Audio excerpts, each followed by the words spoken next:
Welcome to the Yahowah vlog. I'm your host, Craig Wynn. It's always fun to begin a new series. This, however, will be the most interesting one I think I have ever delivered, and we have done many. The series is called The Last Word Picture, a mashal, which is a proverb, the final of the 31 that was written. This one was conceived by Dode. He is the narrator of what is the most surprising twist in the plot of God's story. One I had not foreseen, one that will perhaps shake many of you to your core. One that I hinted at as we talked all around it during our family hour presentation on Friday evening, just a few nights ago. And it was then that I made the promise that on Monday, which is today, that we would tell you the rest of the story. And I don't want to disappoint. The last mashal, which means word picture, is personal, powerful, and it is also prophetic. It paints a portrait of a lost child, of a husband and wife, of a father and mother's love for a son who has gone astray and lost his way. It is the story of a Melech, king, Baal, husband, and Asher, beneficial and blessed woman, from an entirely different perspective. This is indeed the surprise intervention in God's story that no one could have ever expected. And yet it explains everything that we have considered heretofore. The relationship would have to be mended before a reputation could be restored. We must redeem this man before he redeems the world. And of this man, I am speaking of my life's mission. That is of restoring the reputation of Dode, the actual Messiah and Son of God, our Savior, the chosen one, our returning King. Turns out, however, long before I would engage to restore his reputation, I would engage, along with my wife, to redeem this man's character, reestablishing his trust before God. We are redeeming the Redeemer. The final word picture is a real shocker. As a matter of fact, on these last few days, I have, written and rewritten the prelude that I'm going to share with you probably 5 times. And part of that is because we must wrap our minds around the very nature of time and this continuum of time that allows it to progress forward but never backward. And how it was possible for someone to be interjected into time in such a way that the progress of time is kept on the path that Yahweh desires without ever interrupting that picture in a way that changes cause and effect. And we'll get to that later, either in this program or one of the subsequent episodes of the last word picture. So this is unexpected, as are the prophetic texts which Yahweh will use to frame it. Very bad had become much worse, and things had begun to spiral out of control. The foremost son pushed his father so far out of his life, he couldn't even bear to say his name. The relationship was so fractured. There was only one way to resolve it, and even that was a risky proposition because of the relative status of the implements Yahweh would choose to deploy and mend this rift. At this moment, our Heavenly Father knew that he was stymied and he needed help. That's hard to say. And every time I say something like that, I almost shudder inside. But it's a realization that Yahweh has made self-evident. God's issues with his son had become so serious, so isolating and debilitating. They were not communicating and could not do so since Yahweh couldn't directly intervene without compromising his core values. So God would reach forward in time or just insert into time. A mother and father who knew him and his son, loved by both of them, but who had also suffered similarly, would chide the king, and as a result, take him out of his stupor. Dode needed parenting. He needed a mother and father, a husband and wife, two servants of Yah, who, unlike most, weren't afraid to tell the Melech, the king, and the Bakor of El, the firstborn of God, what he needed to hear. They would be inserted in his time and just in time for there to be time. This is also the story of time. It would not be easy, of course. The king was as stubborn and as irascible as his people. This would be a lifetime endeavor. It would not begin, nor would it end with this encounter, because the husband and wife, surrogate mother and father, who would serve Dode in this way, will continue in this role forevermore. As the story progresses, we find that Yahweh's Amma, an interesting Hebrew word. I will define it most completely and accurately as productive mother, got the king's attention, and she woke him up. But her voice was too soft to prevail with a man who didn't respect women. I don't say that to be disrespectful, but to point out the fact that Dode didn't know his mother, and he hadn't made stellar choices in wives.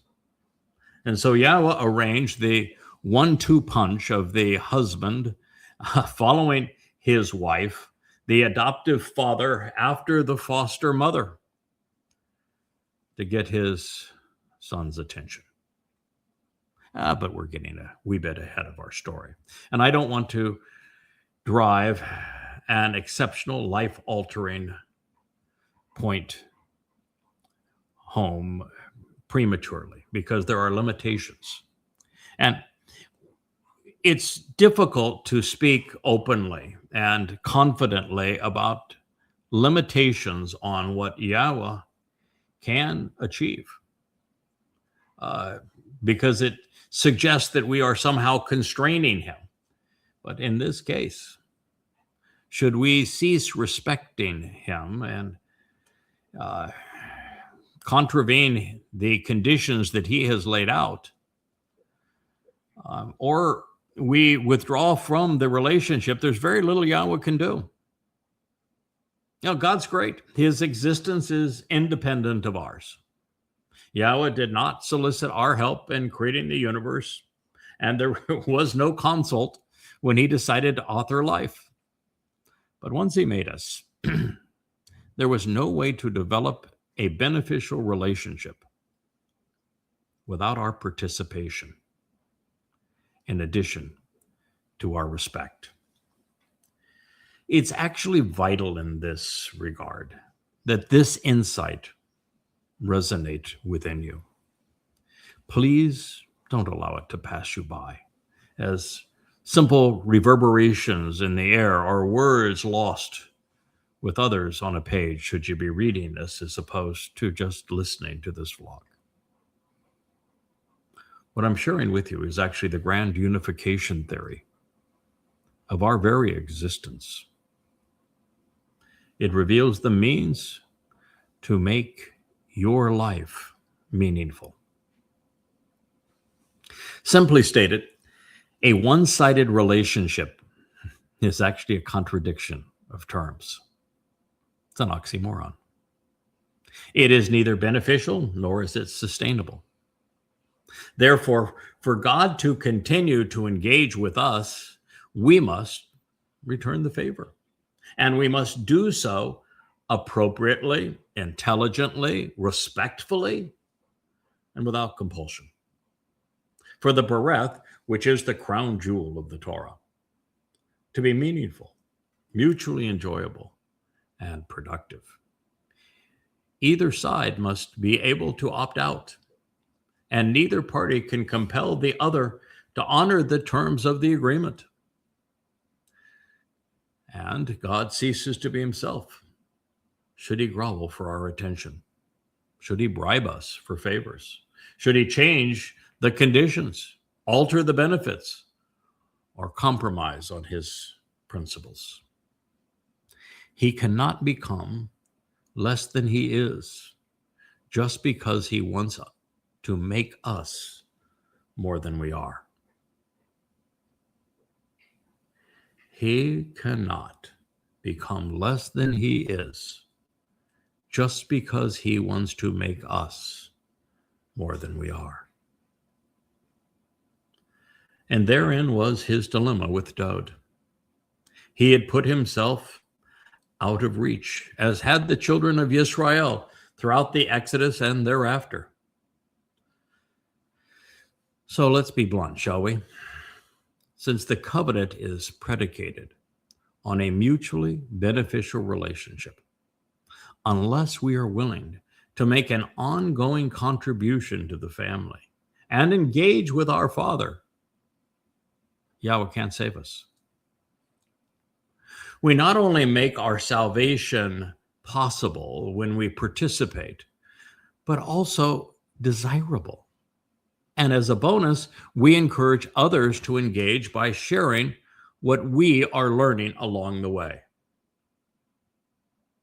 To achieve the result God desired, Yahweh would have to save his creation by working through those he had conceived.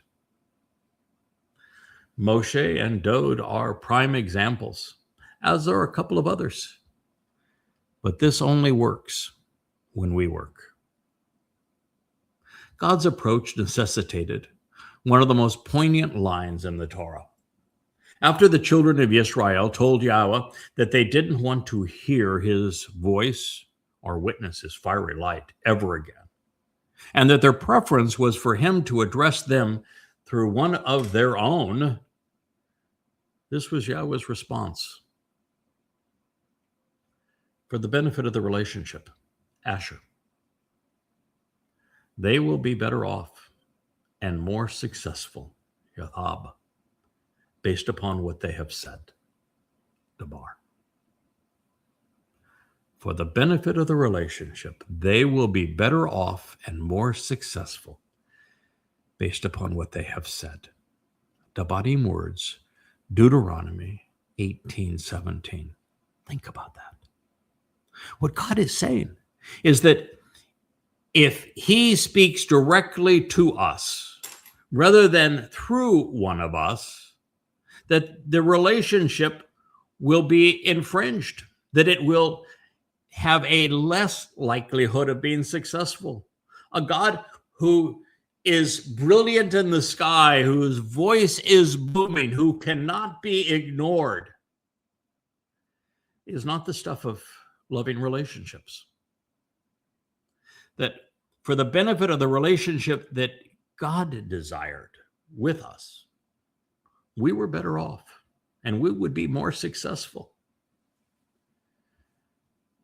When God spoke through us, through one of us, to all of us. Stunningly profound. I don't think there's one person in a million that has a full appreciation of what God said through Moshe in Verbatim, Deuteronomy 18:17. In our present state, we're just too different. We are. We're too far apart. Too inferior in intellect and capability, as well as dimensions and in time. Therefore, God is on record stating that he would intervene and communicate through select individuals. Of course, we know their names and something about their lives. Adam and Noah and his family. Abraham and Sarah. Ishak and Rebekah. Jacob and Leah.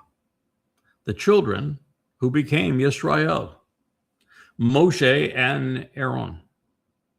Yosha and Samuel. Dod and Nathan.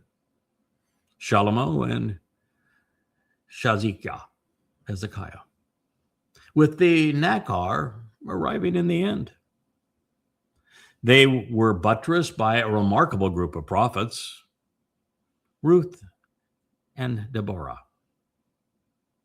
Yeshaya and Yirmiah, Elia and Eliah, Hosea and Micah, Chabaoth and Zephaniah, who were followed by Zechariah, Yoel, and Malachi. And while there were others, many influential, some were different, and that they weren't restricted to a single earthly and heavenly existence, particularly Dod and Elia, the Nakar, observant foreigner, and his wife, Leah, the last two of whom have been inserted periodically into the timeline. Now that, my friends, is also profound.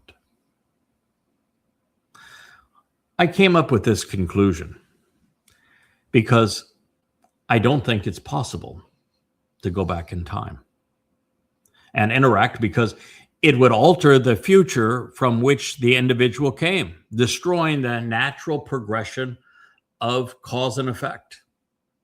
You would destroy the fabric of the universe if you did so. And yet, occasionally, Yahweh needs to be able to guide certain people at precise intersections of time to keep his overall plan of reconciliation from being thwarted by a misdirected series of events, such that they spiral out of control. For example, Noah had to be in the right place at the right moment with the right approach to salvage the human experience, such that the mother of the ark's family was very likely the Amma, the productive mother that's discussed in so many of these prophecies. Someone had to encourage Noah to break free of man's way and to listen to God's approach, and then engage to salvage Nasalma Adam, man with a conscience, after Chawa had failed. Moving forward in time and closer to her roots, Leah had to counteract Rachel and influence Jacob, or there would be no Yehud to reconcile Yisrael. The Amma, productive mother, would spare Moshe when he was set adrift in the genocidal realm of Mitzrayim. Moshe was essential to God's plan to liberate Yisrael and to deliver the Torah. And if he had not received the benefit of the stated and declared Amma, productive mother, this would not have occurred. And there was no way to replace Moshe. He alone was prepared to serve in this capacity. Saving him, sparing him, required intervention. And that the one who intervened was literally called an Amma. Well, we'll get into this in a moment.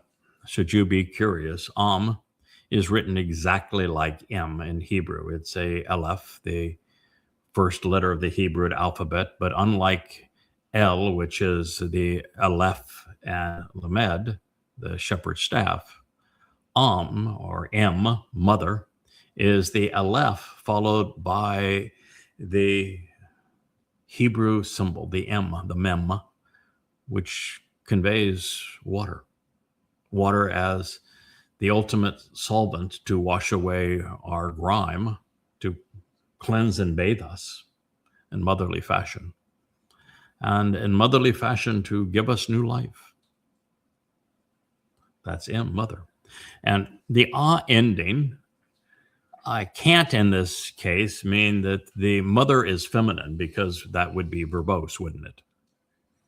She is the mother who is a woman. No. What we've learned about the ending of so many Hebrew words is that they make whatever is being discussed far more productive. The etz becomes an etzah. The tree is shown as the productivity of the complete picture as conveyed by the tree of knowledge. The Adam that becomes Adamah is a particularly productive man. The bull becomes parah to demonstrate the productivity and the fruitfulness of the bull. It's consistent all the way through. And so the Amma is the most productive of mothers. Based upon the rhetoric, it would become evident that Yahweh selected this feminine influence that inspired Ruth. She was a harbinger of things to come. She even admitted that she was the Amma, the productive mother, saying it twice. And then she overtly conveyed that she would deliver the Gaal, the kinsman redeemer, on behalf of Boaz, her exceptionally strong husband. More on that too in a moment. The Amma would return in her most acclaimed role as Yahweh's esteemed and productive mother when she saved Dod from himself. And this is the essence of the final word picture. It is among the most poignant of prophecies, and it is responsible for opening our eyes to what we should have seen and recognized previously. Or perhaps it was less for us to view in the end, because it is the conclusion, a final piece of the frame for the portrait that God is painting. There are, of course, hints of the Amma in Deborah as the judge and prophet who inspired Israel to man up and stand up to tyranny and oppression. And Yahweh's Amma is Leah today, creating the covenant family alongside her husband Yada. The 31st Mashal is her story, just as it is the picture of Dod's recovery.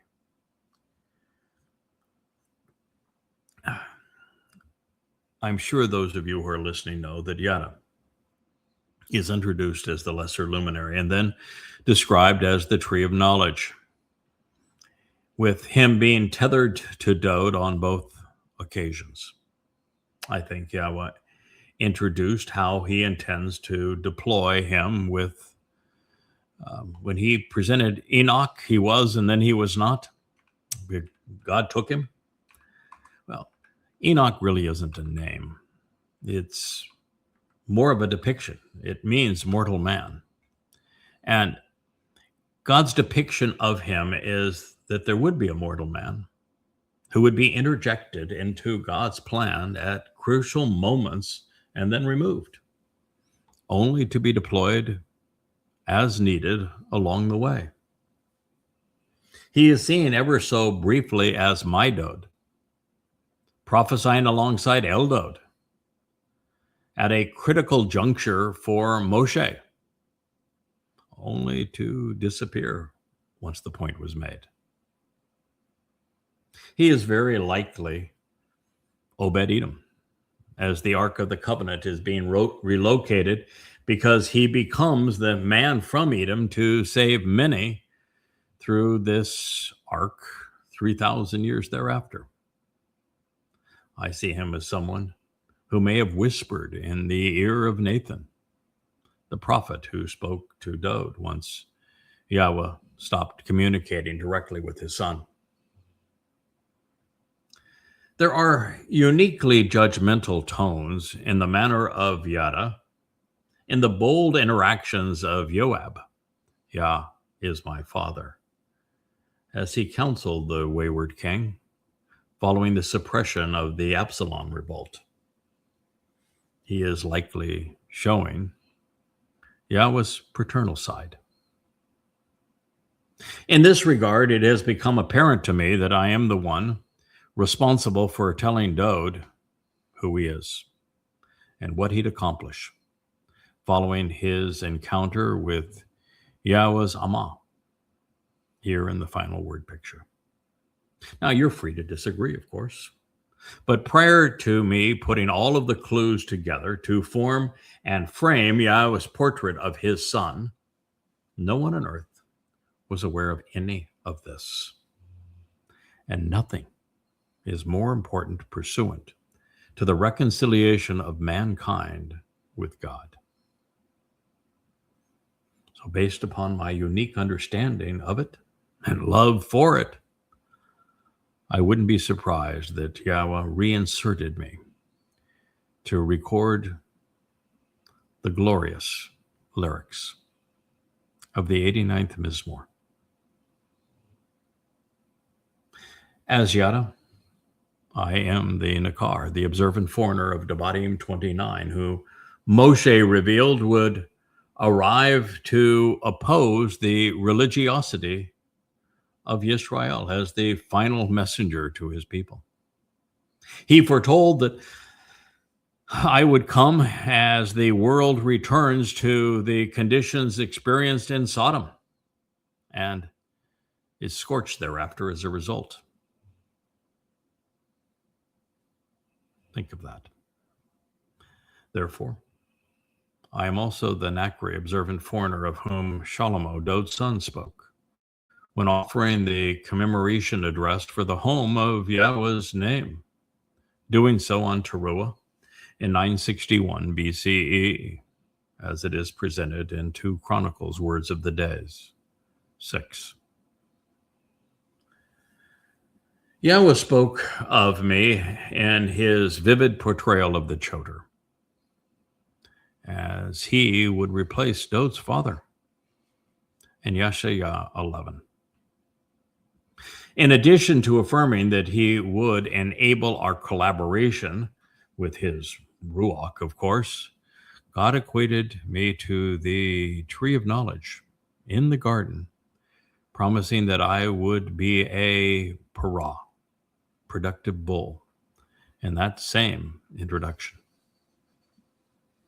As a result, I returned with Dode to support the Messiah as he delivered and I explained the sweeping prophecies presented in Babylon to Daniel in 555 BCE. In that portrayal, he is Gabriel, God's most courageous man.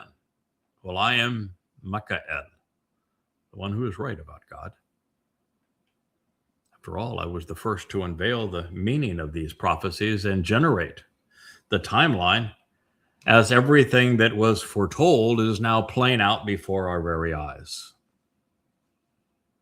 Now, moving to our day, I have written extensively, sharing everything the world needs to know about Yahweh, about Dode, and about their imminent return just 7.5 years from now. as a result of my 35 books on Yahweh's testimony. Books like this one, part of the Coming Home series that share insights regarding Dode's life and lyrics, all revealing who God is and who he is not. I'm the only one who has been more insightful and verbose than Moshe, Dode, or even Yashayahu, having written 25,000 pages based upon my translations and insights into the very testimony of God.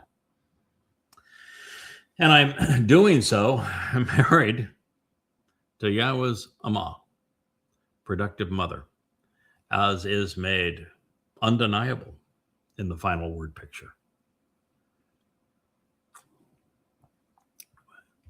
Yahweh and Dode present Yada as this woman's husband. Now, these are my thoughts as I've contemplated the prophetic pretext to the last mashal. Oh, I know who I am. I know where I've been and where Yahweh intends to go with all of this. And I know my wife, who Yahweh says is the greatest of all women, the mother to his covenant family. Your interpretation of this material is up to you. My job is to find and explain it. Yours is to apply what I've discovered as you see fit.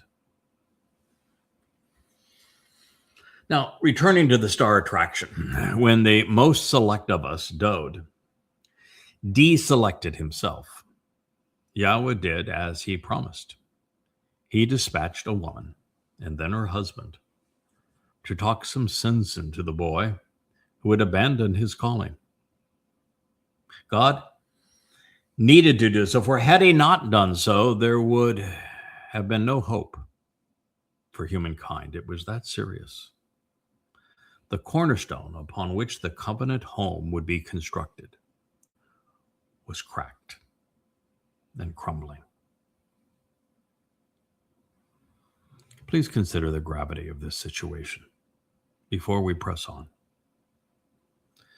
Billions of men have acted badly and have stolen another's wife.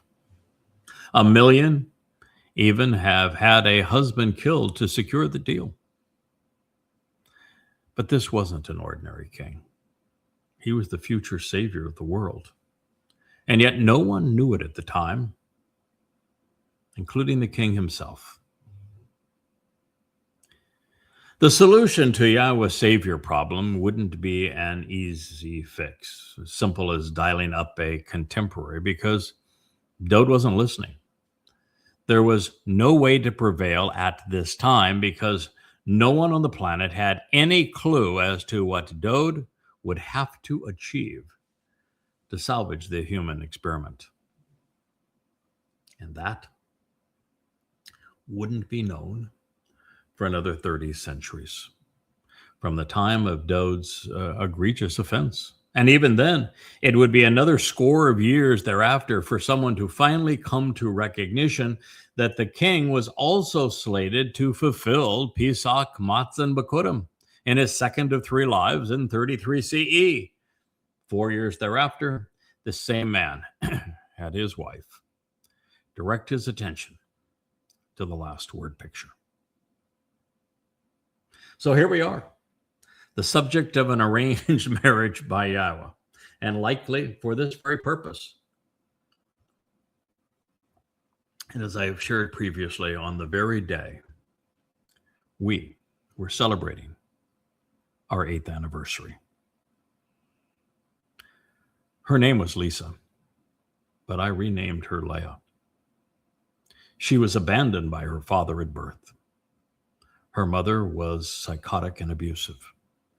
She suffered several miscarriages prior to adopting the daughter of the alcoholic and unfaithful man who also abandoned her, only to have her adopted daughter rebuff her love, perfectly prepared for this job. As for us, we connected online a decade before we actually met because she was trying to access why Ruth, Dod's great-grandmother, referred to herself as an Amma, productive mother. At the time, her opening question to me was the same one she posed to Dode in the 31st Mashal. She did so to find out why I was translating the Torah and prophets, because in my books, which were posted online, she noted that I had written extensively about the feminine attributes associated with the Ruach. Our mutual intellectual curiosity blossomed long before we met and fell passionately in love. And not just with one another, but with the Torah, its Berith, the Moedim, Yahweh, and also Dode. As for me, my father was so abusive, I had to get a restraining order against him. My mother proved useless in this regard. My eldest son turned against me as I was working to protect, enable, and enrich him. His actions were so vile, after confronting him to no avail, I was determined to never speak to him or see him again. It had all progressed as was required to be properly equipped to engage in something quite similar and to resolve the dispute between Yahweh and his son. I could empathize. But of course, there's always more to the story. 24 years prior to this moment, Yahweh introduced himself and asked me to work with him. I went to Torah school thereafter, with Yahweh as my professor and his Ruach as my tutors, investing over 100,000 hours of observation and contemplation. For a decade of that time, Leah was an email away, and for the next 8, she was at my side. In sharing what we were learning, we became inseparable, with all of the synergy of an ideal marriage. The growing covenant family is the result, and our children. It wasn't a surprise to Yah. He knew it would all play out this way. So confident was he that God began sharing the ultimate flashback in his story long, long ago, speaking of it prophetically as far back as the opening chapters in the Torah. Yes, it was prophetic. The two people who came to love and respect father and son, Yahweh and Dode, more than any other, devoting their lives to restoring the reputations that the religious had purloined. They would answer the call because they were listening. And of course, they were willing. It isn't every day that two otherwise ordinary people get to save the world, but we have. In our service to father and son, we restored the relationship that Dode, our king, had fractured. You'll read and listen to Leah's response in Mashal 31, and then Dode's reply in Mizmor 51.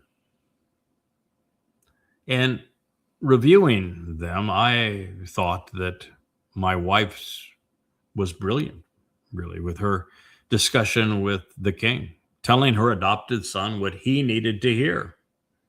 But as it turns out, he needed a father too. He needed a dose of tough love with a side of unrelenting judgment. Well, I think that it was my wife's words that ultimately mattered and resonated with him, especially when I reinforced them. He came around and wrote the 116th Mizmor on the way out of the mess that he had made for himself.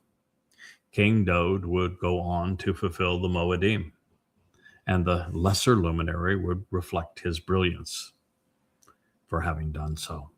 But this is the backstory to those events.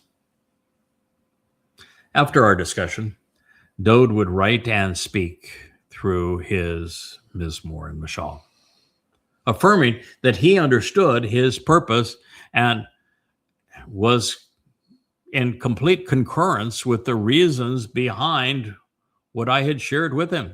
He knew why he should fulfill these spring mikre. And I would thereafter write the tree of knowledge to turn Yisrael's attention to the man who became the tree of lives. And now on the cusp of Shavuot, an anticipation of Teruah, Dode's adoptive father knows that he will be laying down his life to facilitate the Son of God's return. Yes, the story comes full circle. For the first time, I'm now positioned to understand the reference to Yishai, pursuant to the Choder. He was a jerk. Dode deserved better. You may not think I am, but God does. And so I'm replacing Yishai. Let me share that with you. God said, a Choder stem, a shoot or secondary branch, a sprout as a sucker, a pliable wooden implement as a standard of measure, a secondary source of growth serving as a living entity delivering progeny by being observant, willing to listen, and committed to thinking, while collecting the things Yah values as a means to project himself in association with a tree, will be extended. Yasha will be brought forth to serve out of the stump which has been cut down, so that it is capable of supporting new growth of Yishai, to stand out and be noticed, drawing attention to the very substance of existence as a netzir, an observant branch, by means of its roots and that which keeps it anchored, steadfast, and nourished, such that he will continually bear an abundance of fruit, being a productive bull, while encouraging productivity in others. Perah. That's Yeshayah, Isaiah 11:1. Yishai was the fallen stump that was cut down for the Netzar observant branch to be extended as the Choder, the stem, revitalizing the roots that had gone dormant over time. Yahweh would assure that Yisrael would become productive again at long last. So that you have an appreciation for the mess that Dode had made for himself, be aware that even the worst of what we do can be resolved, at least up to the point that it changes who we are, compromises our relationship with Yahweh, or somehow misdirects our attention. And when the errors in judgment are serious and compounded, when they are committed by someone who, for of all people, should have known better, and when they negate the credibility and corrupt the judgment of the man chosen for the most important role in human history, the problem becomes catastrophic unless it's resolved. What Dode did was so horrific. Yahweh was compelled to not only step away, distancing himself from his son.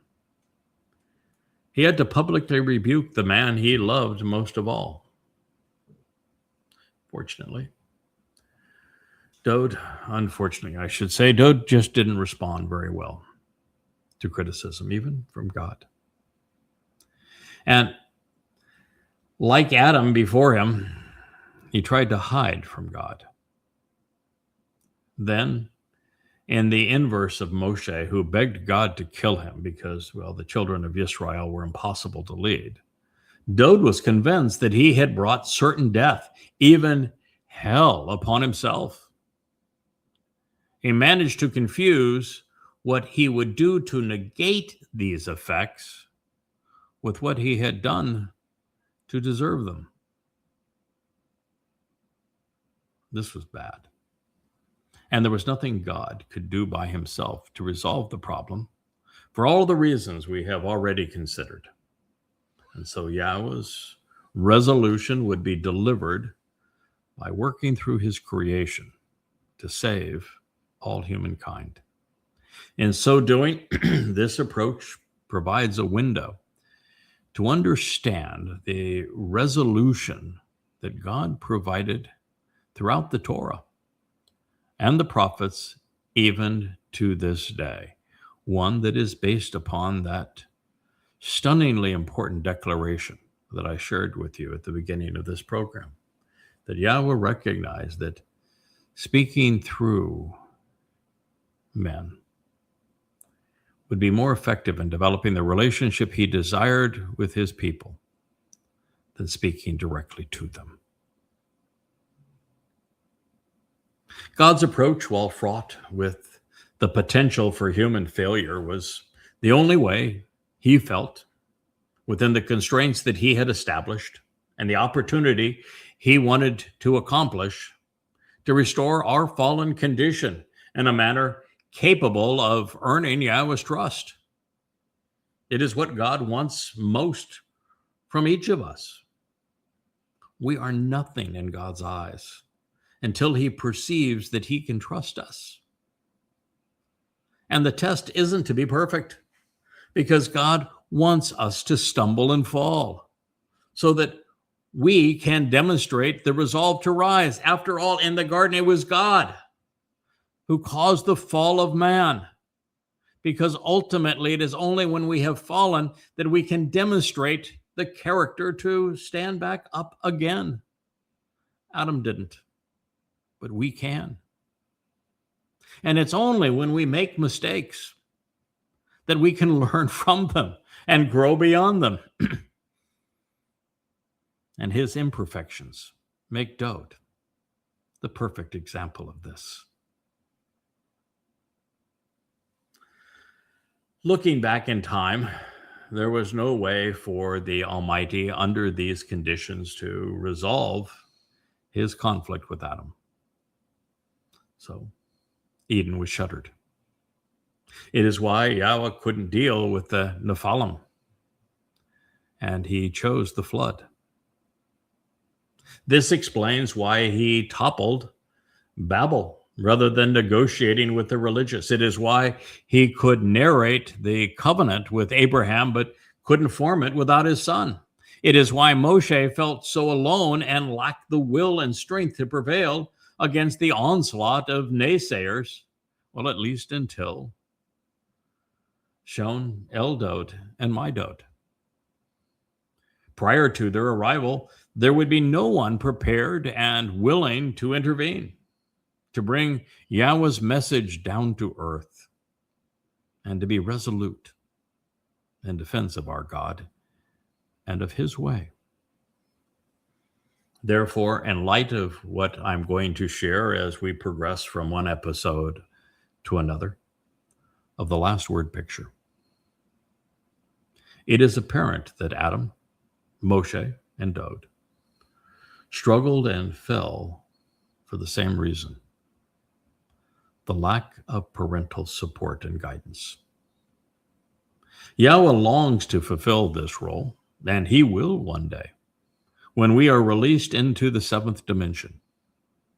But here on earth, he is too far beyond us to serve in this capacity. He knows that overwhelming us only adds to our consternation and anxiety, as it did during the Exodus when Israel asked Yahweh to shut up and go away.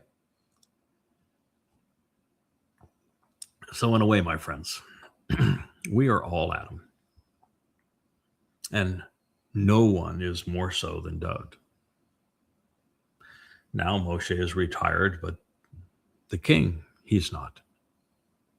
To succeed in his return, he would need what he did not have in the beginning: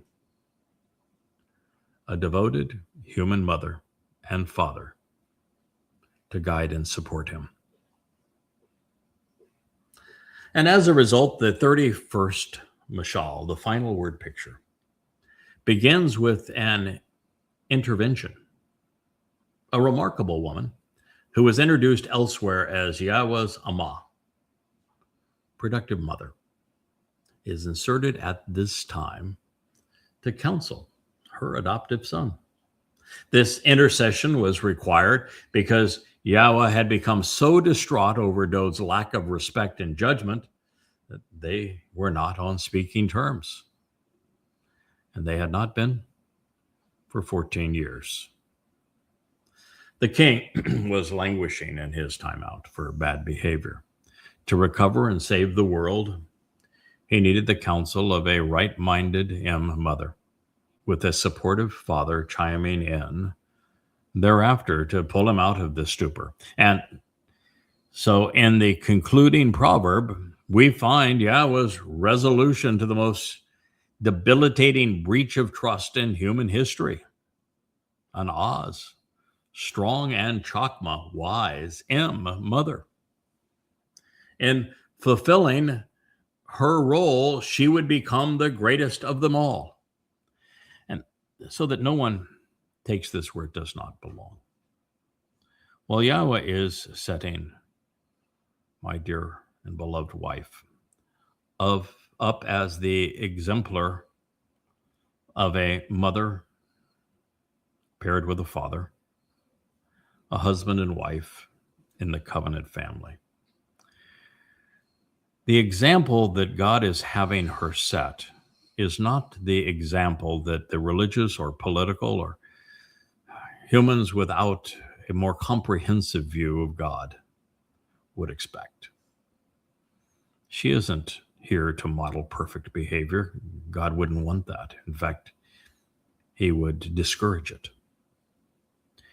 She's here to model the things that God insists upon if we're going to be trusted to explore the universe with him.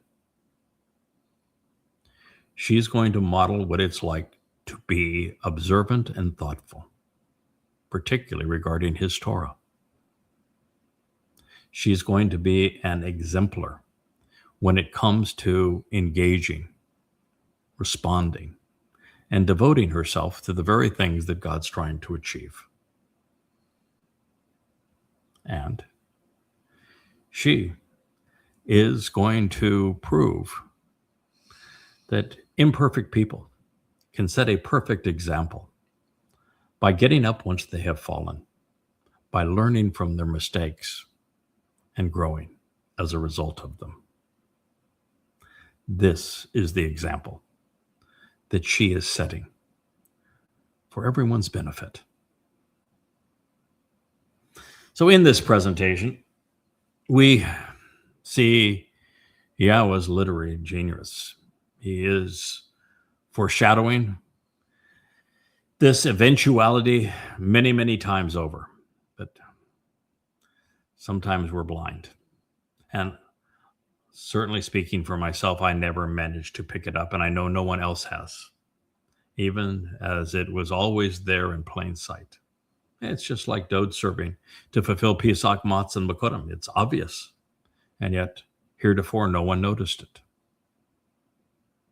So in fact, it was my wife's urging that caused me to return to the preamble of Bereshith Genesis 2:24 and 25. It is a statement that's so incongruous at the time, you're wondering, what in the world was God talking about? Why was he even stating such a thing? But now, I'd like you to reconsider this assessment. And as you do, substitute the ultimate man, that would be Dode, for the first man, Adam, and think of the mother of this mashal as the woman. Listen, this is really insightful, I think. So Yahweh Almighty, he caused the fall of man for being somewhat lethargic due to a lack of work and diligence. He slept, inert and inactive, unmotivated and sedentary. And so he grasped hold of one of his ribs, symbolic of that which was limp and lame, from his side. He sutured up and isolated the place beneath it, replacing it over time with a Bashar human herald. Yahweh, as God, he constructed, building a family on behalf of the Son, offering a woman through the rib, removing that which was limp and lame, which he had taken from the man. And he brought her with unfolding implications over time to the man. Then the man said, this is the way to conduct one's life. It's the pattern of behavior to be followed and the motivation to push forward. It is the essential nature and substance of an upright life. Out of my essence and humanity, a living person is able to communicate intelligently, an individual with whom to talk in the flesh, for my desire to share positive thoughts as a herald while still human. For this reason, she shall be welcomed and called, designated, and known as the woman. Because indeed, for man she was selected and obtained.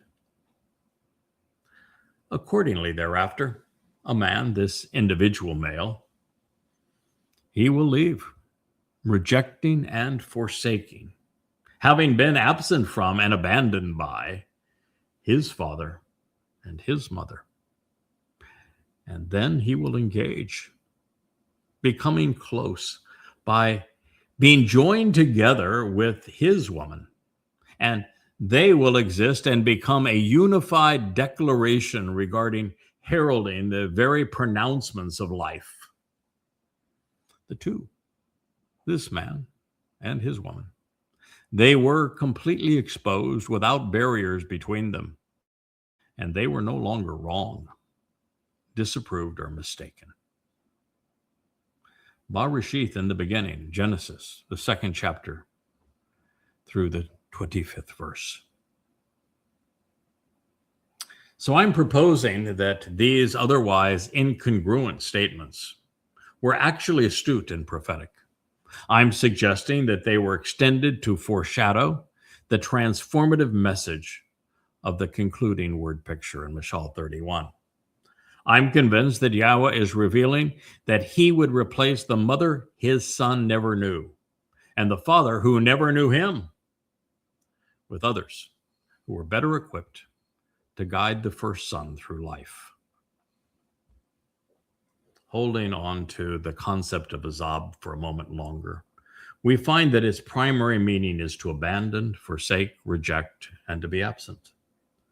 So when prompted by the full implications of azab, it's germane to recognize that Adam and Chawah didn't have a father or mother who they could reject for having been abandoned by them. And by extension, someone far more important to God's story would find themselves in this same position and need replacements. And that would be Dode. After the king was exposed and rebuked then for having killed a man to steal his wife, Yahweh was so disappointed in his son's response that he needed someone to help the king accept responsibility and right the wrong that would have otherwise precluded him from fulfilling his destiny. Therefore, just as Dode is the antidote for Adam's lethargy, there would be another woman to replace Chawah, her betrayal, deceit, and lack of support. Call me crazy if you want, but I think this is the message God is delivering in the Torah and in the Mashal. There are many other suggestions that point to the same conclusion, with some of them arising within Dode's Mizmor. For example, in the 86, which I'll flesh out completely at a later date, we read, "You want to turn back to me," Dode is saying to his father Yahweh, "having chosen to appear before me face to face. Your desire is to change your orientation to me and to be present before me. Your desire is to be merciful and kind to me because you have decided to favor and be generous to me. You want to give me what I have emphatically requested, your power, your strength, and your fortification on behalf of your Ebed, your co-worker. You and I want to liberate the son, saving through the son by delivering your Amma, your motherly co-worker, your bondswoman, this female servant, the most productive of women, through whom others are measured. It is equivalent, of course, to Amma, which is cubit, and is the unit of measure from the elbow to the tip of the longest finger, and from M, mother, with the additional suffix indicating the full measure of a woman, a mother, and a co-worker, servant. Even before the period of estrangement, God had a plan to resolve the biggest crisis of the human experience up to this point. Dode's 4 failures pursuant to Bathsheba were major obstacles on the elevated path to God.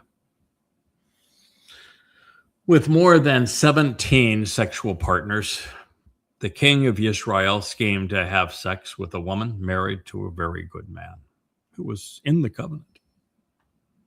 After getting him or her pregnant, Dode then plotted to kill her husband. That plan included the man's own father setting him up and then abandoning his son to die. And then, after all of that, Dode withdrew, becoming a lousy king, a miserable father, and a terrible son. God was so disappointed and distraught over this betrayal that he no longer was even talking with his son. They stood apart. But it could not stay that way, because Dode is the fulcrum upon which the human experience pivots from death to life, from religion to relationship. If he can't be trusted, and if Yahweh can no longer collaborate to fulfill Chag Matzah, there is no hope for humanity. All 7 Moedim go unfulfilled, and the planet would be destroyed. Yahweh's solution was one I had not considered or anticipated. He would bring 2 people together who would later serve as husband and wife, even as exemplars of the covenant, such that they would devote their lives to conceiving the covenant family. But long before any of that would transpire, he would have her serve as Dode's adoptive mother, with him as his replacement father. She would be Yahweh's Amma, productive mother and co-worker. In their collaboration, she would serve as the conscience Dode had misplaced, bringing father and son together again, albeit with an assist from her husband. The Amma would give Dode the impetus he needed to begin pulling out of his self-imposed exile and funk, making it possible for father and son to face one another again. God would save a man through a woman, and the man would return the favor to save all humankind. As out of the box as it seems, it was always Yahweh's plan. in the next and concluding line of the same psalm, the 86th, we read, "You have acted, engaging with me, such that you working with me serves to provide for me a genuinely good, resolutely moral, and overtly positive sign, a miraculous symbol of femininity, whose attitude and aptitude are productive and beneficial. Then those who have shunned and abhorred me, and those who dislike and slight me, they may choose to see and understand and be ashamed and humiliated for their decision, because you, Yahweh, supported me, helping and assisting me. You came to my aid, and you consoled me, relenting regarding me, reconsidering your disposition toward me." Mizmor, Psalms 86:17. It's the next line.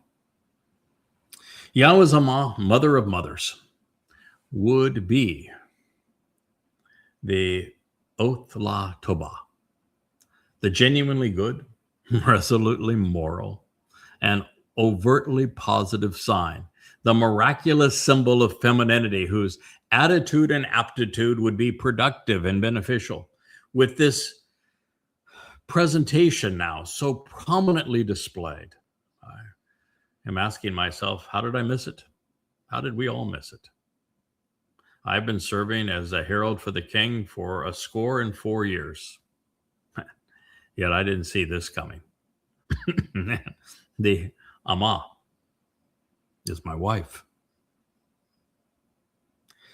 Well, I'm going to stop here because we next go on to a number of other affirmations, including one that is now almost haunting of me, positive in this regard. But Leah was not Leah when I met her. Her name was Lisa. And as we were falling in love and she wanted to move from a very painful life to a new one that was reassuring and supportive, loving, she asked me to rename her. Not very often a man gets that opportunity. And I did. I named her Leah. And when we return to this program tomorrow, I will share with you how that played out prophetically over time. I thank you for listening. Good night.